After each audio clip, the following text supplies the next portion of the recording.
আমার জামাইটা একটা চাখর।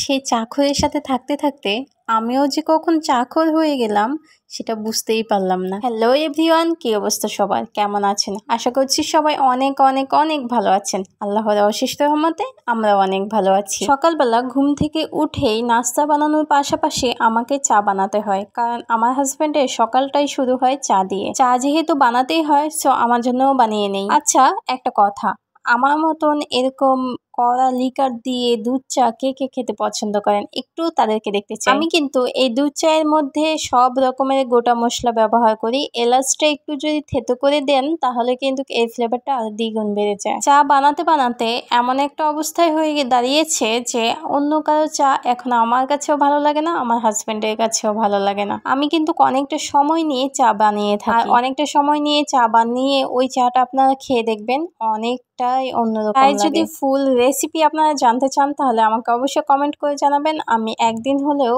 সেই চায়ের রেসিপিটা আপনাদের সাথে শেয়ার করব। আমার বিশ্বাস আমি যেভাবে চা বানাই ওইভাবে যদি আপনারাও ট্রাই করেন তাহলে যাকে আপনারা চা খাওয়াবেন ও কিন্তু বারবার আপনার কাছে আবদার করবে এই চাটি খাওয়ার জন্য। এরকম এক কাপ চা যদি বানিয়ে সকালটা শুরু হয় তাহলে আপনার সারাটা দিন আমি মনে করি খুব ভালো যাবে। তো চায়ের পাশাপাশি আমি নাস্তাটাও করে নিচ্ছি।